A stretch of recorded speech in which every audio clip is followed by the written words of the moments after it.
Well, hello, and a great welcome to all of you that are watching this TEDx Gateway webinar series, The World Has Changed. We are speaking to you all over India, all over South India, all over North India, and we know that we've got a lot of people watching this very special session today. Welcome to the series. TEDx Gateway is India's largest ideas platform and one of the largest in Asia.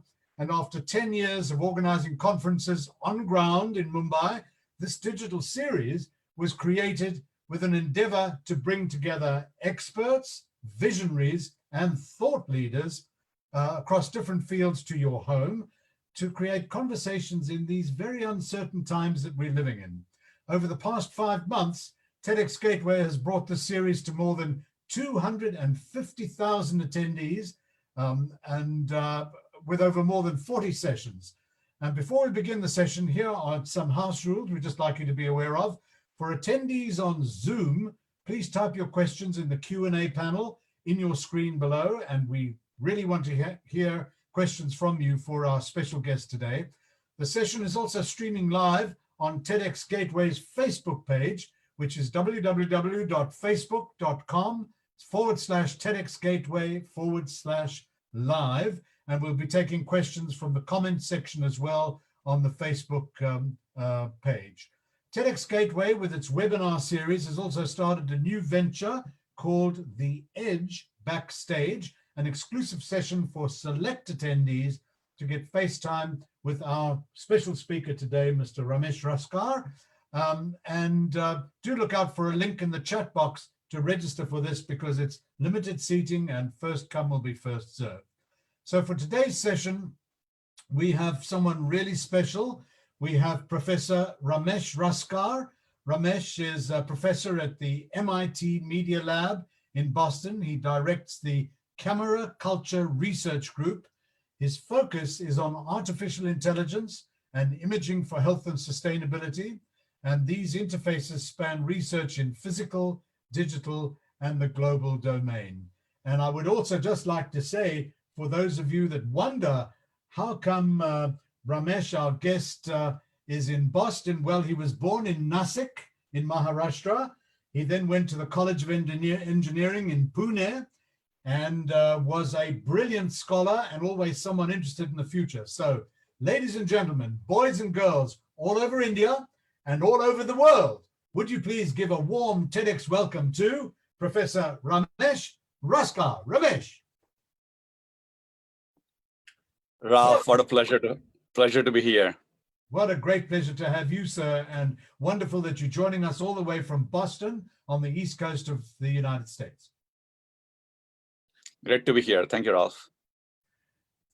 So, Ramesh, I believe you've got a very interesting story to tell us, plus you're going to show us some interesting slides and talk about this incredible work that you're now involved in, which we know, particularly in this COVID environment that India is struggling with, will really have relevance to every family, every man, woman, and child in and across India. Thank you, Ralph. Yeah, let's talk about the pandemic. I mean, this is a crisis of our generation, and it's impacting every one of us in unique ways.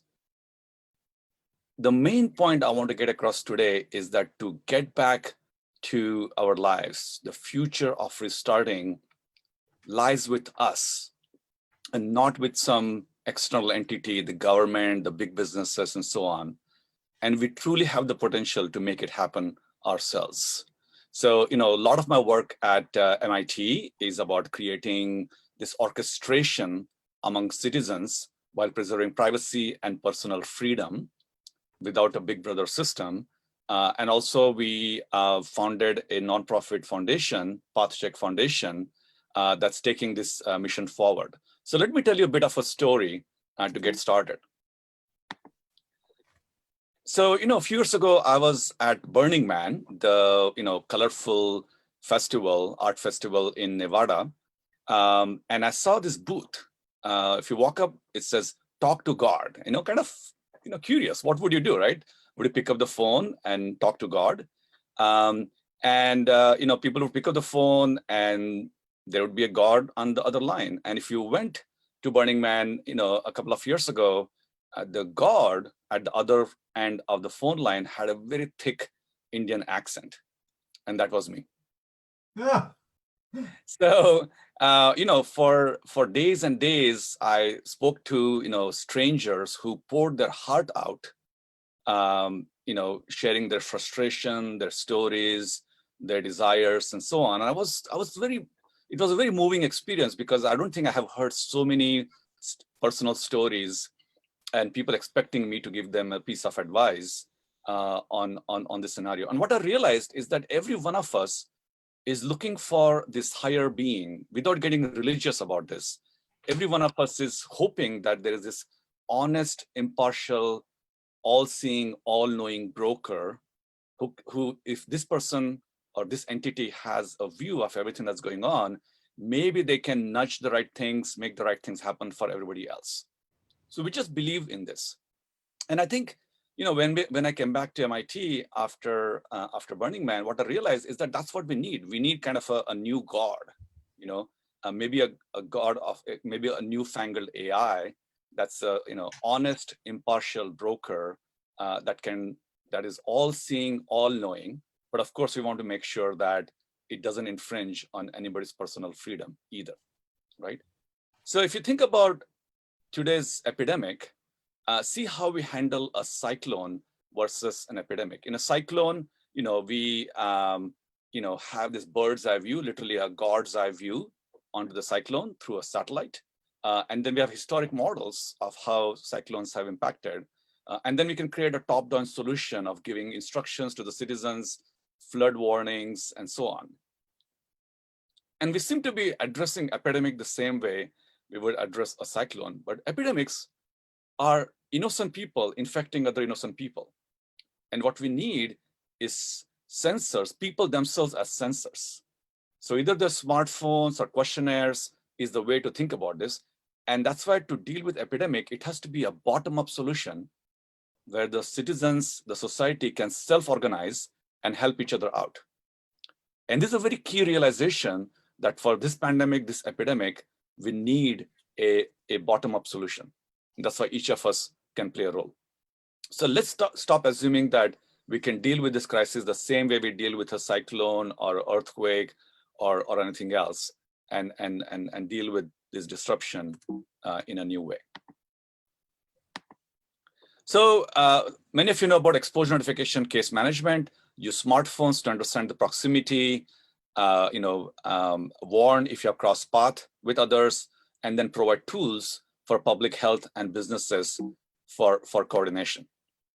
Now, the problem is the moment you start creating this all-knowing, all-seeing system, if you're a fan of Nicolas Cage from The National Treasure, the Eye of the Erasmus, there's a lot of conspiracy theories of what this, big brother system would do. So, and we should be very careful about giving up, all our personal freedoms, just even in a crisis, right? So we have this trade-off between utility and privacy. For Google Maps, we don't have a sense of privacy. We willingly give away our GPS locations to Google so that we can see where the traffic is, because we can see the reds and the greens on the street maps, which is fantastic. We get the utility out of it, but no privacy. On the other hand, if you think about health data, it's all siloed away. There's very heavy regulation, and individuals are very, suspicious of giving data to some third company. And so we get very little utility, because if you have to build this all-knowing, all-seeing private AI, it needs that data. AI is very data hungry. So we have this kind of a trade-off. We can either get privacy or we can get utility. And we seem to be in this analysis paralysis mode. The good news I'm going to share with you today is we can create this privacy-preserving AI that can, in fact, overcome these challenges. And some of you say, I really have nothing to hide. I mean, I willingly give away my location data to Google. What's the big deal? If some other entity comes and says, give me your location data, give me all your contacts, I'll give it away. But that's not how it works, because privacy is not just about an individual. It's not about I. It's also about our community and also about the nation, right? So even low stakes information like GPS coordinate can actually be very problematic. So think about it this way. Strava, which some of us use, for keeping track of GPS trails and outdoor activities, started releasing this anonymized aggregated maps of everybody's outdoor activities. And here in island of Taiwan, what it ended up disclosing is the trails of people who work at nuclear science facility, and where exactly they live in Taiwan, right? And if you think about the Balakot attack, we still don't know how many terrorists were there, who launched what was moved, but the telecom players, which are not Indian company or Pakistani companies, the telecom players, the social media players, the people who sell you the phones, they have a real-time dashboard on exactly what happened in Balakot. How many jet planes took off from the Indian side, at what time they woke up, how many people in the support staff, how many fighter jets flew, how many terrorists were at Balakot, how many were killed, how many were moved. They have a complete dashboard view, but not the Indian or Pakistani government, because the GPS coordinates of all the fighter pilots, all the support staff, all the people in Balakot are actually available to these companies. So even giving away GPS location, which seems like a low-stake information, is an issue of personal privacy, corporate espionage, and national security. And that's why we have to be very, very careful about these things. So let's think about the impossible app, an app that we would deploy. And some of you are familiar with, Arogya Setu or other things, but there are many challenges, right? It seems like an impossible app. It has to have, a very viral adoption with tens of millions of downloads, very fast adoption like Pokemon Go. It has very vague benefits. It's not clear. Is it really for me, or is for the government to keep track of me? So, the adoption is challenging. And people have a lot of doubts about privacy. They're like, you know what, it's not really for me. It's for everybody else in my neighborhood should use it, but I don't know whether I should use it. And most of all, it has to be deployed by the public health entities all over the world or governments who clearly don't have the same speed and agility as a team that's going to deploy Pokemon Go. So it seems like an impossible app that has to be deployed on smartphones to make it happen. So PathCheck Foundation, which we launched out of my group at MIT, is trying to overcome this problem and help many US states and nations all over the world launch their solution. And so there's an app which is built on our open source, open standard platform. So any one of you can launch it for your city, your state, or your nation, or your organization. And then there's a scalable server that's also built on open standards. You can download the app. It's the world's largest nonprofit open source platform for COVID-19. So we're very, very proud that it's privacy preserving, it's MIT spinoff, it's a nonprofit helping nations and states, and it's very committed to continuous sustained innovation, because the technology protocols, the algorithms, the epidemiology, the behavior of this virus is all changing on a week-to-week basis. So we need to have sustained innovation. It's not a matter of just deploying a piece of software, on one day and hoping everything works out. And we're very fortunate that we have raised a few $1 million to create this very strong foundation. And I'm also delighted that some of the top leaders in the world, people who are former CEOs, CTOs, lawyers, professionals, epidemiologists, have joined full-time to be part of this PathCheck Foundation. So it's just an honor to work with this team. And we're already in multiple US states and multiple nations deploying it, and also had the fortune of helping the Arogya Setu, being on the founding team for Arogya Setu and other apps like that.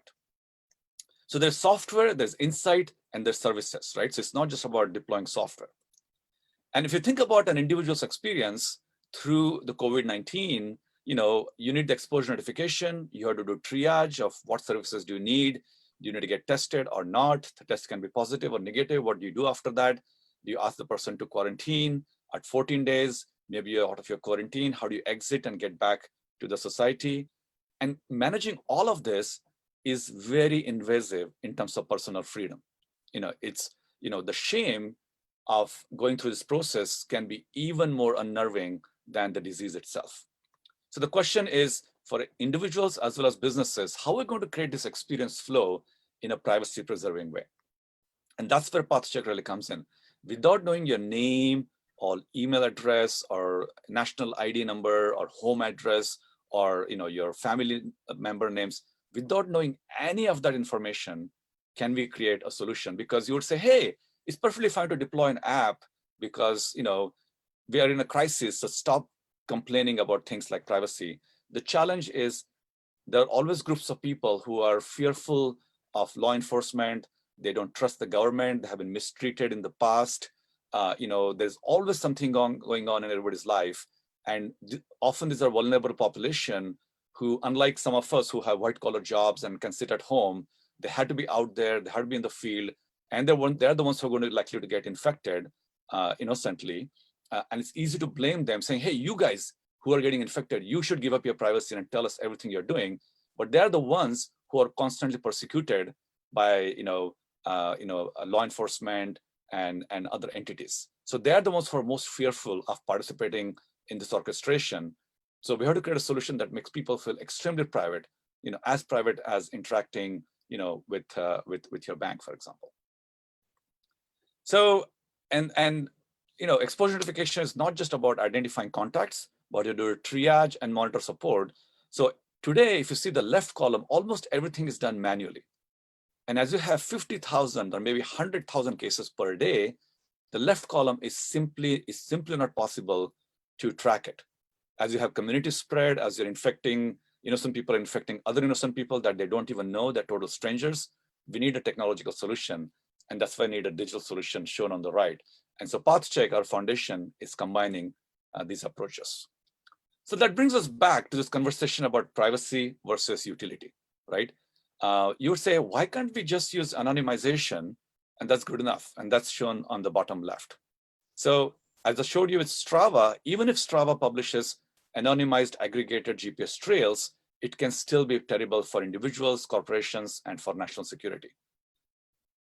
You can obfuscate, you can add some noise with techniques such as differential privacy, or the best solution would be you just encrypt everybody's data and go from there, right? The challenge is when it comes to utility of this data, if you start encrypting it, it will not be as useful. Maybe you can do some analytics and statistics, but you cannot do inference, which is asking questions, and you cannot do full-fledged, AI, which is training machine learning models. So as we start getting into COVID-19 and we have questionnaires and we start deploying apps that use sensors for listening to your cough, from a cough you can detect if you have pneumonia or not, or from your voice you can figure out if your health is improving or not, or take a video of your face to see if you have certain symptoms. We want to be able to tap into this massive network. It's like the scene from Dark Knight when in Gotham City, Batman can just use all the smartphones to start looking at where the Joker is. In this case, Batman would like to see how the disease is progressing and who needs help in a privacy-preserving way. So if you want to be the next Batman, trying to save the Gotham City, we need an ability to train full-fledged machine learning models while preserving personal freedom. So two techniques have emerged. One is called federated learning from Google, and another one called split learning from our group at MIT. And with this, we can actually create a privacy-preserving AI. And this is the best news for us, because with techniques like this, we just may be able to handle societal crisis like COVID-19. And the idea is to share wisdom and not raw data. And the basic idea behind this, without going into the math, is that we want to use every smartphone as if it's a medical intern looking at your smartphone, right? If there's a medical intern who can look at your smartphone and look at everything that's going on, then it's basically a diary with very rich information. And if we can create a collective intelligence from all these smartphones, we can really create this honest, impartial, all-seeing, all-knowing God of AI that's still privacy preserving. So, and it's not just about public health for individual users, it's about employers, it's about, our socioeconomic fabric, whether it's tourism. So there are many aspects of this software solution that we are deploying in collaboration with hundreds of others. We have about 1,600 volunteers and about 80 people working full-time in the organization. So we encourage you to either work with us or find another organization that's open source, open standard to address this. So I think next time you see, a booth that says, talk to God, pick up the phone and you can talk to God. But more importantly, you're already able to talk to this impartial, honest broker through your smartphone. So here's the time to use your smartphones to really tackle the biggest challenge of our lifetime. Thank you. Thank you, Ramesh. You've really raised some interesting questions, and I know that there are people all over India that are wanting to ask you specifically about a couple of issues, but the discussion is around designing a solution that would augment manual contact tracing systems, correct? Yes. And the idea is to delve deeper on the importance of engaging citizens in a quest for the common good, especially public health, where there's trust at all levels and among all participants, which is mandatory for the success, correct? Yes. So what you say, voluntary but widely used. Yeah. Voluntarily but widely used. So what you're saying is you want to make invisible data visible, but you want to preserve the privacy of what the artificial intelligence can then basically identify. That's right.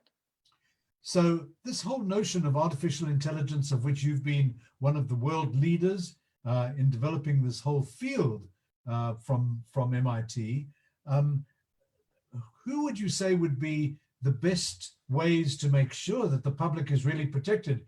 Because in today's world, if I just look at this picture, for example, of the new rules of engagement, there's Greta Thunberg and looks like the British Prime Minister. But in any event, the new rules of engagement are people are very worried about the security, particularly of their private information. What can you suggest would actually be a way in which you get a priority that really protects people's personal interests? Yeah. So, those are very good points, Ralph. And imagine a world where everybody is able to share their data, and we can truly create this all-seeing, all-knowing AI that can help everybody. The challenge is that all-seeing, all-knowing is usually, big tech companies or the governments or cell phone makers, advertisers, and so on. And they all have their own intentions to use this data in their own unique ways. So who's going to step up for social good? Because government is not some kind of an individual, but these are hundreds of thousands of people with their own intentions. Most of them good, but often you have rogue elements there as well. So what ended up happening in many Asian countries like China and South Korea is that these top-down systems that are looking at a lot of the personal data on people's smartphones or their credit card transactions or their airline tickets and so on, had challenges with adoption because you have two things. One is people are not participating because they're concerned about how their data is going to get used. And it's a lose-lose because the other people who would like to participate are being discouraged from participating. So we have this double whammy whereby not considering privacy as a first-class citizen, we are subjecting the system to a data breach, identity fraud, misuse, discrimination, bullying, and so on. And at the same time, the people who would like to participate are being discouraged. So think of this as kind of the green padlock you see on an internet browser, right? So when you see that green padlock, the HTTPS, you feel very comfortable entering your credit card data. And if you think of that, that's an amazing innovation. In the beginning, people thought, hey, that green padlock is for my privacy. But in reality, it has enabled the whole world of e-commerce because all of us are willingly able to participate and type the credit card information on those websites. So imagine if we did not have the green padlock. And it's the same situation with apps right now. We don't have the green padlock that gives us that confidence that our data is completely private. And that's preventing many people from participating in such a system. They're participating because they're like, oh, I'm on TikTok because I want to see videos. Or I'm on Google Maps because I want to see traffic. But there's always this hesitation of what exactly is going on. And the best way people overcome that is they switch off their cell phones or try to use two phones. And they try to get around the system because they know something is being monitored. So why don't we create the green padlock for COVID-19 apps so people willingly participate? We have 30, 40, 50% penetration of smartphones, even in a country like India. In many other countries, it's close to 80, 90%, and we can get this epidemic under control. Got some fantastic questions coming in, so please do keep them coming on. And also, if you're on Facebook, do send in your questions. So, Ramesh, you've effectively specialized in coordinated national response, which is a byproduct of what you do with artificial intelligence. And where you're looking at this new platform that you've got is called Safe Path, correct? PATH. I know there are many people that are tuned into this that have watched Star Trek. Isn't this like the tricorder in Star Trek? Just explain what your understanding is of the tricorder in Star Trek. Yeah, so if those of you who are, Star Trek fans, there's a notion of a tricorder, which very much looks like today's smartphone. And it's a tricorder that, you can go to any planet and just scan, and it records everything, your health, your emotional well-being, and your mood, and all those things. And smartphones today are really some of the most amazing scientific instruments. In fact, some of the precision in smartphones is better than $1 million devices that you see in hospitals today. So we should be able to use the smartphones to really create this ecosystem that allows us to create this all-seeing, all-knowing system. So the question for us is, how do we harness this information without trying to look at it? So that's where invisible data making visible becomes my passion, right? So if you can harness this data without trying to understand it at an individual basis. So the common model would be, hey, everybody has smartphones. Let's just centralize all the data. Let's upload all the data in one common location and do something with it. And this is how Aadhaar works. Aadhaar is a very centralized system, and it's very well protected, and it's very secure. As opposed to epidemics, where it's a social graph, how people are interacting with each other. So we still want to be able to understand all this information, but it's unfair to ask people to share and upload all the information in one centralized location. So we want to make this invisible data that's stuck on people's cell phones and still be able to use it for societal good. So Ramesh, here's a question, particularly in India, where you have a big government. Government participates in so many areas of Indian life. How do you establish something like this self-generating platform application that effectively is going to be done primarily for the people's needs and the people's benefits, so that people can have faith and trust in this? Is this similar to what was done when the national identity card was developed originally by one of the founders of Infosys in India? But how can people be sure that if this is a citizen organized platform that effectively will help them, will they be able to do it without the help of government? Yeah, I think everybody has to play a role.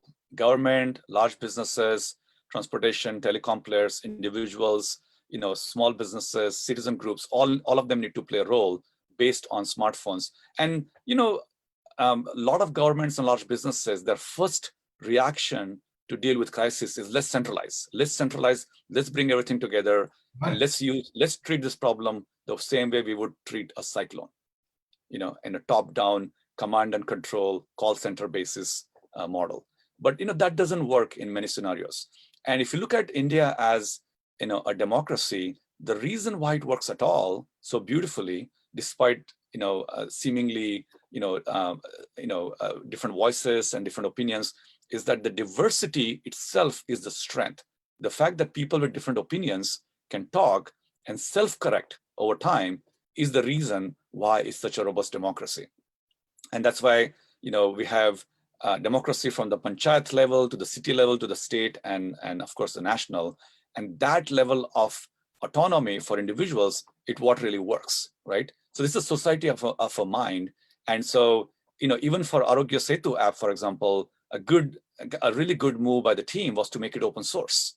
And by making it open source, suddenly now many individuals can contribute to the innovation. And my hope is that a platform like that really becomes the next generation of kind of democratic participation, in this case for public health. So I believe that the Prime Minister Modi has shown a lot of interest in the way that artificial intelligence, AI, can be used for the benefit of villages, towns, and cities in India. And in fact, you were the very first to provide what's effectively a self-organizing app. Yes. Tell us a little bit about whether you think that government and the bureaucrats, or certainly the highest level, recognize that what you're doing has got value for India. Yeah, definitely. So, we were the first one back in February to launch the first app, the first paper, the first policy, and we put it out there, and we got an interest from many, many countries on this concept, a very decentralized concept where individuals never have to give up their information.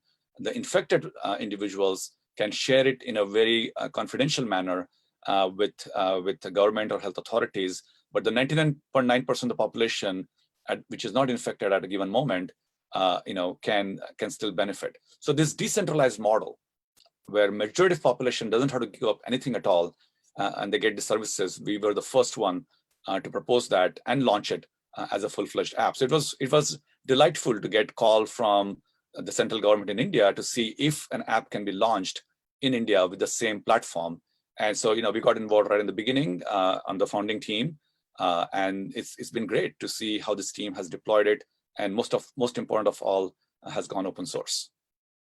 So here's a question for you. If I say, well, our city needs a resource like this, and you're creating a playbook, not just for cities, but for countries, and a number of countries are doing this. So let's take a little bit of a view about the recovery period from COVID, because we're all desperately looking for a recovery. Do you think that this kind of artificial intelligence can be applied for vaccine management, when the vaccine actually is proven and it can then be administered to people, so that people in generally all across India, hundreds of millions of people, can feel more secure about the fact that AI could actually be a positive and beneficial help to the people?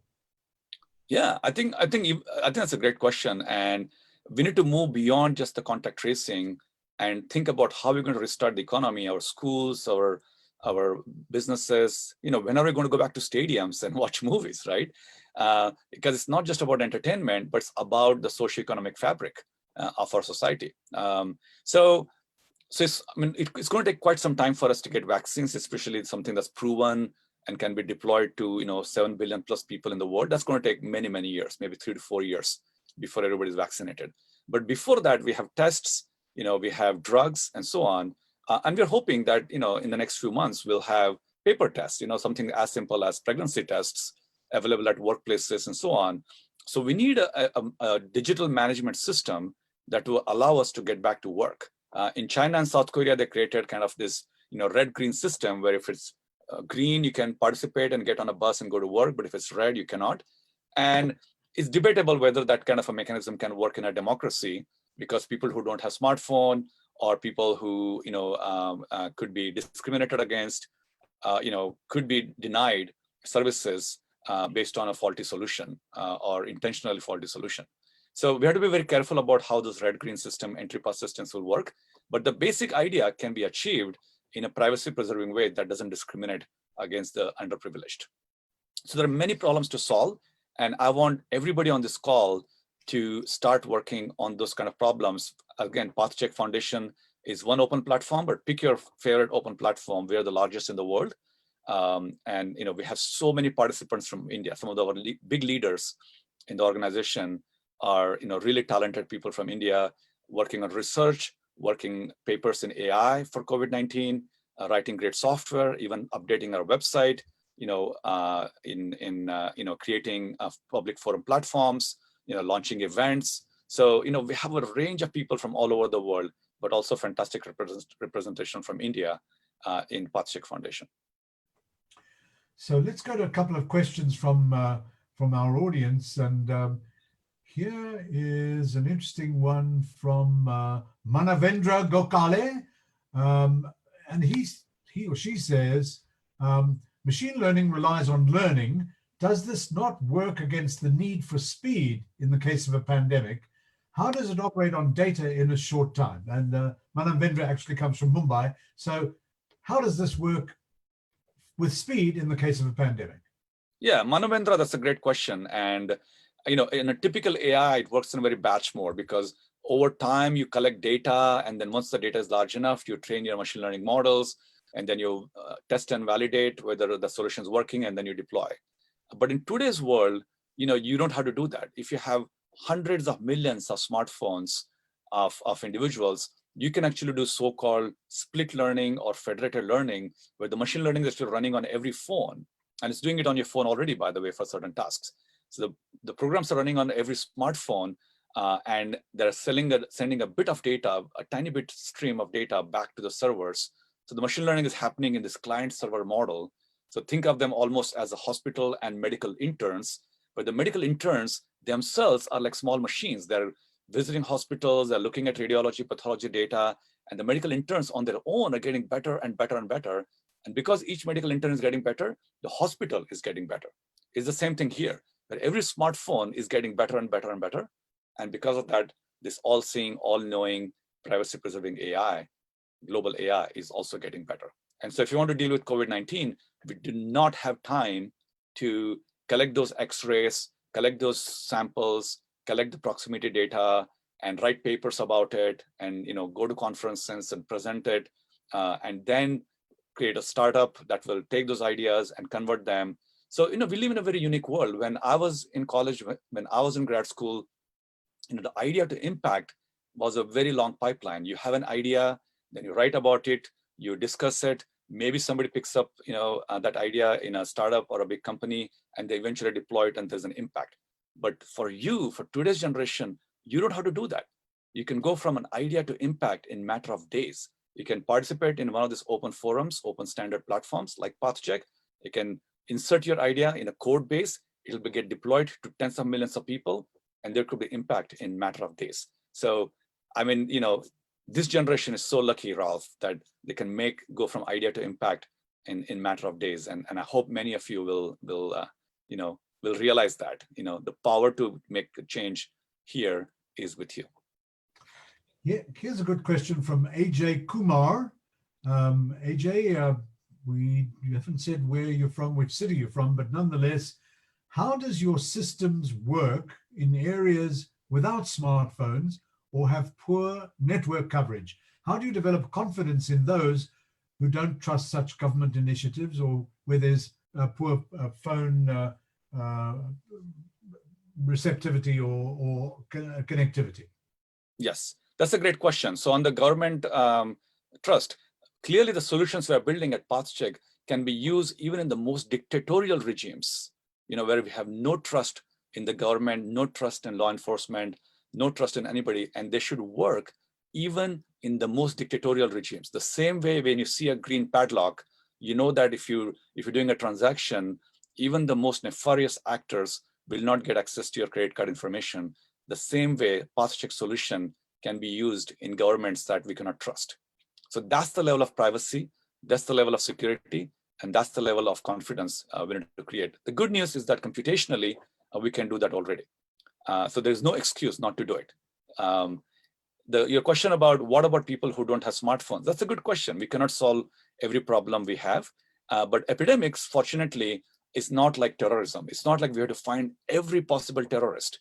Here we're trying to help the innocent citizens who are infecting other innocent citizens.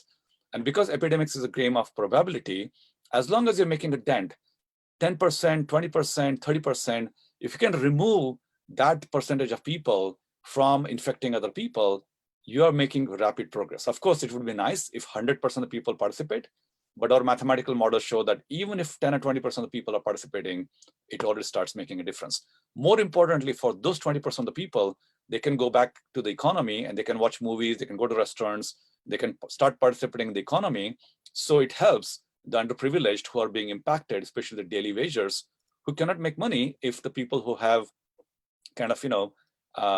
who have the ability to spend money are not going out and spending their money in this economic environment.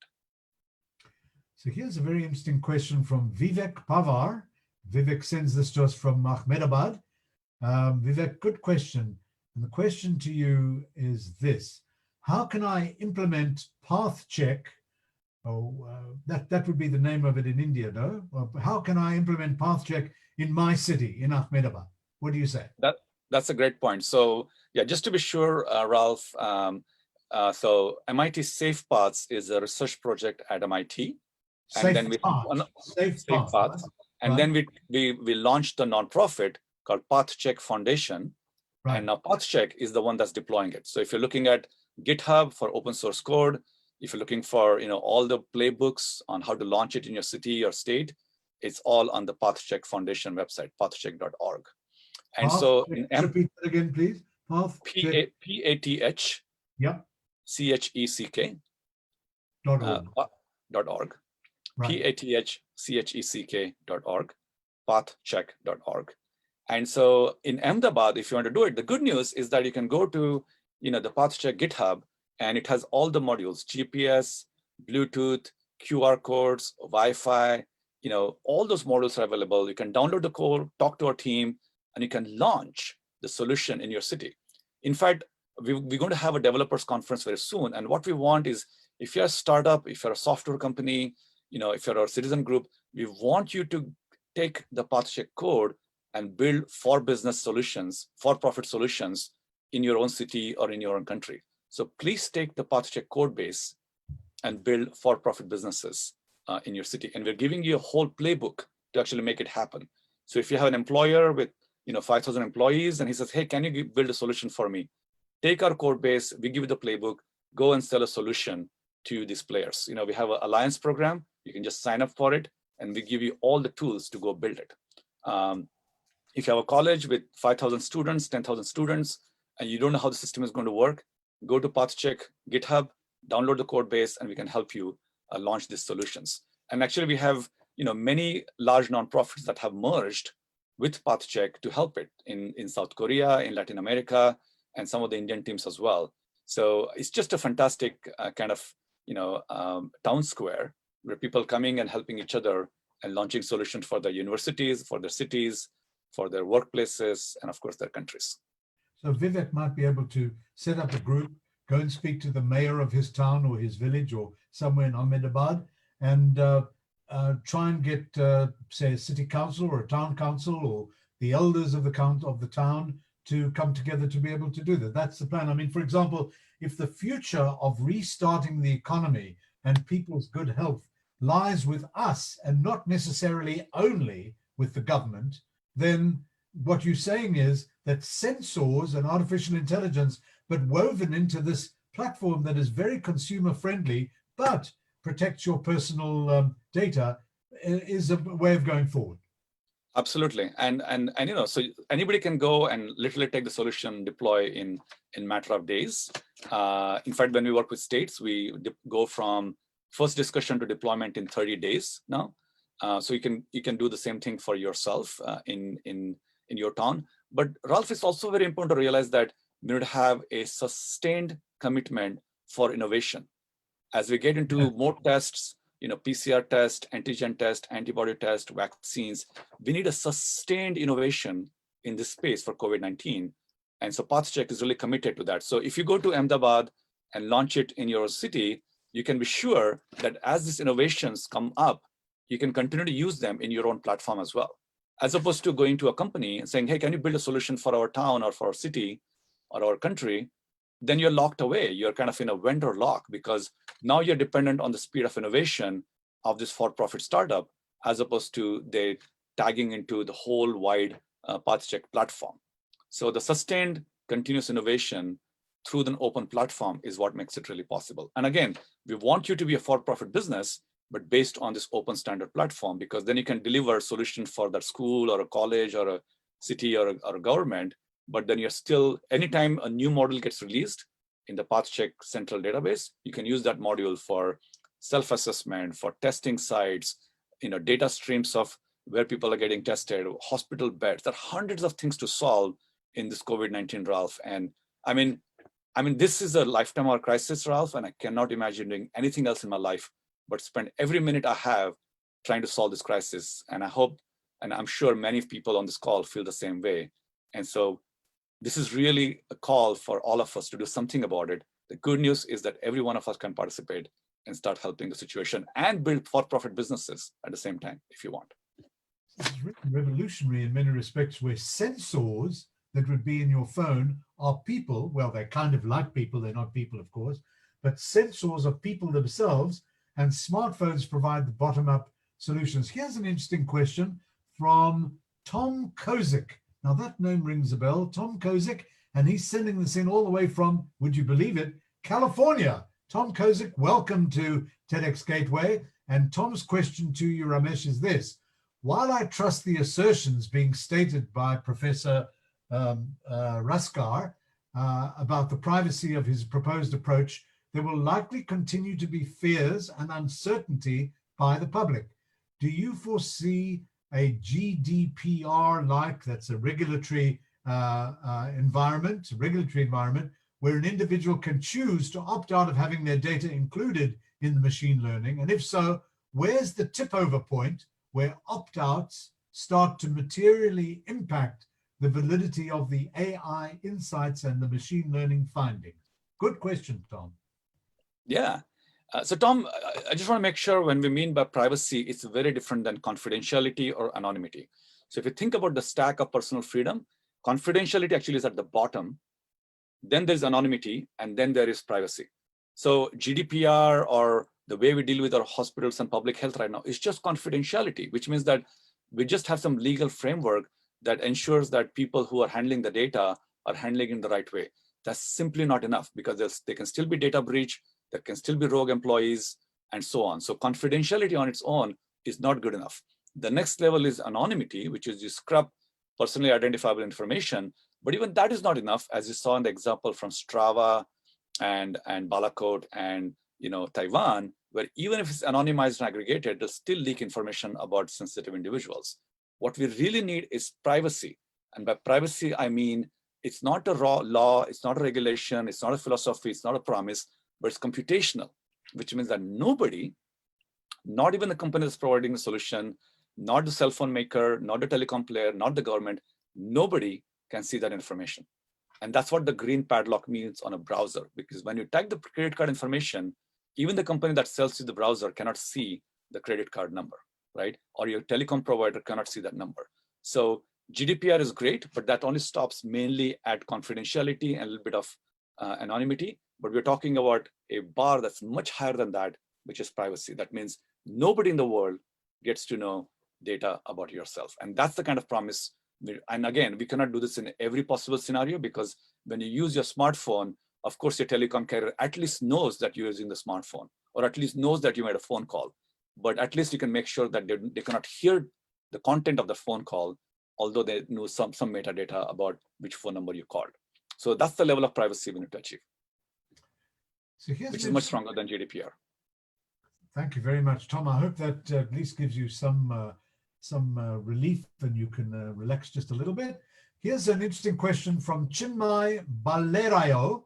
Chinmay, you haven't said where you are sending this from, but you've got an interesting question. And here's the question. How can natural language processing help to identify the COVID-affected person to keep privacy as the main concern? Rather by name or any other personal details, we can have unstructured data, and will it conserve privacy? So natural language, where in many villages in India, people really rely on language rather necessarily than even looking at the data on the device.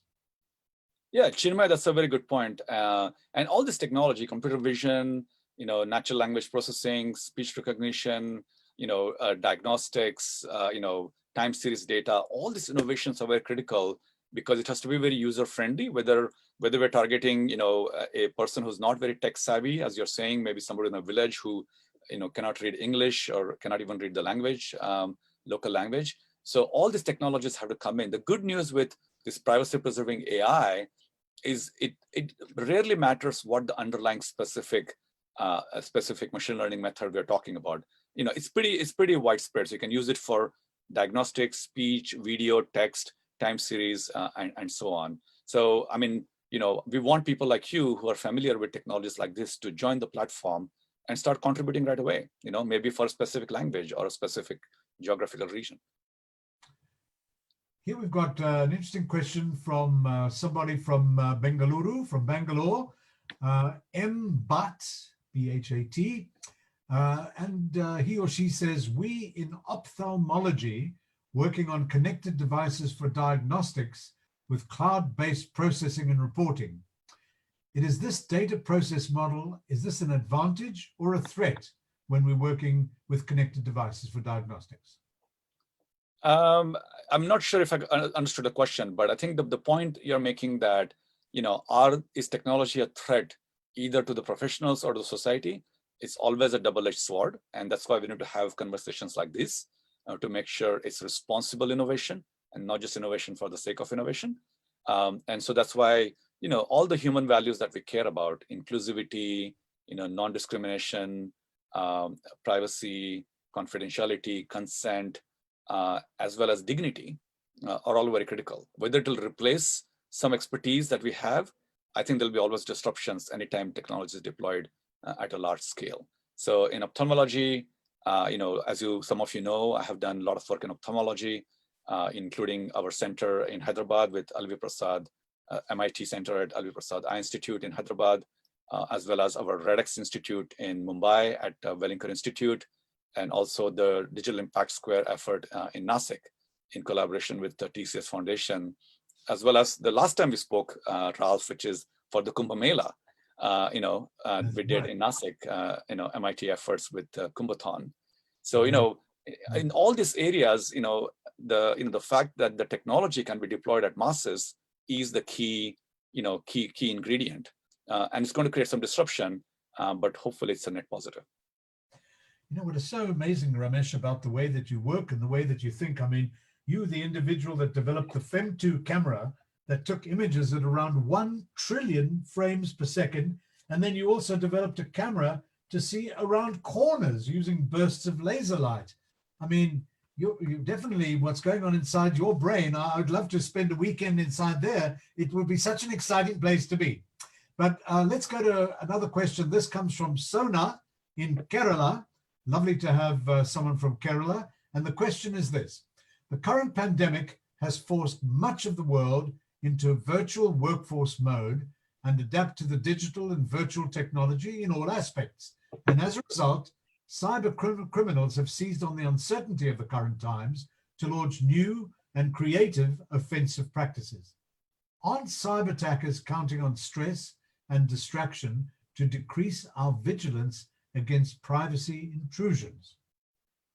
Yeah, a lot of good points there. And Ralph, the challenge is that we are responsible for creating cyber criminals because we take deployment of technology in a very casual way. Often governments and businesses are so focused on what's good for them that they don't realize by having this very myopic view of centralizing the data, they're subjecting themselves to data breach, identity fraud, rogue employee attacks, and so on. So if everybody had this mindset that, what, all I care about is providing services and not looking at people's data, you won't have to worry about data breach and rogue employees and so on. Aadhaar is a good example. When it was designed, it was great, but we know that once your fingerprint or once your biometric is leaked, you're out of luck, unfortunately. So the new versions of Aadhaar will actually have these rotating identifiers so that the number you use will not be unique across all the services, but from your Aadhaar card, it will generate many other new IDs, and you can use one for the bank, one for the school, one for your airline ticket, and so on. But all of them are linked to one common Aadhaar number, right? So centralization of data disappears. And this philosophy has to continue. So on one hand, we are to blame for ourselves for empowering cyber criminals, because any notion of centralization, any notion of kind of overreach in people's lives actually subjects ourselves to those attacks. So we work with, our research at MIT, we work with many banks and hospitals. And the new philosophy is, let the data stay where it is. As long as we can provide services, we don't have to deal with this hot potato. And that's the right way to do it. And this will discourage cyber criminals from going after something, because there's no single thing to attack anymore. Very wise point. So Ramesh, what's interesting is that presently you've got 5 states in the United States participating. You've got 3 countries, and this is shortly after you've just launched this whole initiative and this incredible platform. You raised $3 million for the Path Check Foundation, which means that you've got good funding. 20% of everything that you do is related to software. You'd mentioned about doing research and work in India. And obviously, this is something in a world that is really beleaguered by the pandemic, and where we now have, on a worldwide basis, 17 million people infected. In India alone, it's a major difficulty, nearly 70,000 new infections each day. But just in terms of the way that you've been working on this, when did you actually kick this off and start it? Just give us a sense of the kind of timeline, because it seems as though this is speeding up and you're getting very good early stage results from a normal developmental initiative. Yeah, as I said, some of it started at the Burning Man several years ago of creating this all-seeing, all-knowing AI. And when we started this project in February, we were the first one to kind of launch in this decentralized, privacy-preserving manner. And we have influenced, many nations and states. But frankly, it's not about me anymore. There are so many amazing, smart and talented and passionate people, taking PathCheck Foundation forward. And I'm still a chief scientist for the foundation, but there's some really amazing, talented people going forward. And, we have to remember that software alone is not going to save the world. And if I look at India, it's kind of disappointing that, despite it having, the intelligence base, we are not able to tame this pandemic. So I think it's really up to us to kind of put our heads together. I want you to write to me over email or my Facebook channel or my LinkedIn channel. What is your email address, Ramesh? It's on our website. Go to Raskar, my last name.info, or just type Ramesh Raskar, MIT. Or you join our Slack channel at pathcheck.org, and let's have a conversation for what we can do in India and Brazil and many of these countries where the solutions that have worked in other parts of the world are simply not working. So locking down is not working. Providing certain incentives is not working. Trying to control population is not working. So clearly, every country needs its own solution, and software alone is not going to work it. So we need the lawyers, we need the social activists, we need the think tank, people in their think tanks, we need the citizen groups to come together to have this open dialogue. So I'm very proud of the team that we are working with, but it's a joy to work with them, but it's also very humbling and also saddening that there's only so much impact we can make at a given moment. My friends like to give me the analogy of the person playing piano on the Titanic, because his job was to play the piano. Yeah. And so don't play piano on Titanic. Let's get off and do something for COVID-19. If you're doing anything else in your life right now, it's time to reconsider whether you should be spending at least the next 3 months of your life working on COVID-19, because this is the crisis of a lifetime and everyone is needed here to solve this problem. Just so wonderful that it brings the social machinery into play to help your community, help your city, help your country, help your fellow Indian citizen and citizens all over the world. Well, unfortunately, we're not beaten yet by the pandemic. We're beaten by the clock, which is the ever-present thing. And so we are almost running to a close. So I want to thank all of you out there for tuning into today's session. We hope to bring you more such insightful conversations every weekend.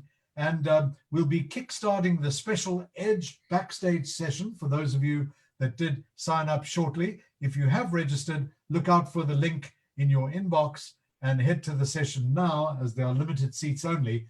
And so Ramesh, Professor Ramesh Raskar, thank you so much for making the time from Boston, coming back to India for this. It's really been fascinating and a whole new understanding of a solution that could really potentially help and save things in India, notwithstanding everything else that is going on.